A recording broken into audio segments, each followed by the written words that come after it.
As people of Nepal in South Asia country took to the streets in an unprecedented manner to protest an end to corruption and bad leadership in the country during the week after a short-lived ban on social media by the Nepalese government, Nigeria's secret police known as Department of State Security Services, DSS appeared to have doubled efforts apparently to avert the unpleasant Nepal situation in the West Africa country, a situation where some politicians in the South Asia country tasted the bitter side of their citizens like never before. The DSS has appeared to be on the neck of ex-social media management to ensure the deletion of a post tweeted by the founder of Sowore Reporters News Media and a well-known anti-government critic, Omiyele Sowore, that allegedly described the Nigeria president, Bola Ahmed Tinubu, as a criminal, a statement Sowore made in reaction to the words of President Bola Ahmed Tinubu over corruption in Nigeria while the president was on official visit in Brazil. The DSS said Sowore misrepresented the president's statement and as such, the supporters of the president are not happy over it. Hence, the security service demanded a retracted publication from Omiyele Sowore, but, in a swift reaction, Omiyele declined and accused the DSS of always acting illegally.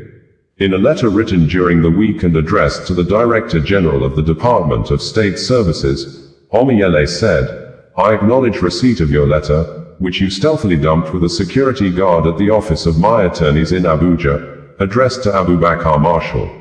I find your horrendous attempt at holding an unwarranted brief for the president not only insidious but fundamentally defective, flawed in principle, and absolutely unlawful.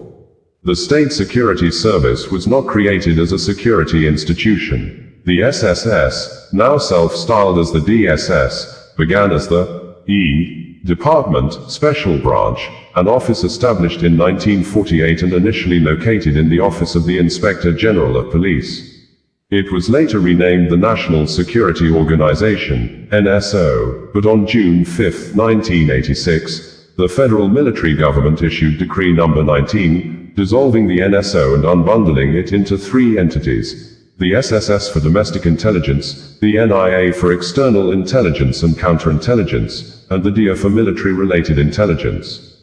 While the NIA and DIA largely kept faith with their mandates, the SSS under successive Director Generals has consistently acted bullishly, illegally, and unlawfully, serving as a ready tool of oppression for dictatorial regimes bent on breaking rules and repressing the rights of the Nigerian people. Thus, it is no surprise that you have once again resumed repressive hostility against me. In 1993, while I was student union president at the University of Lagos, policemen abducted me from the university gate during a peaceful pro-democracy protest. I was taken to your Lagos office after being driven around with my head tucked under a seat. From Awolowo Way in Ikoyi, I was detained unlawfully for weeks at the notorious Inter-Center near Ikoyi Cemetery. It took several days of lecture boycotts to force your hand to release me without charges. Again, in January and June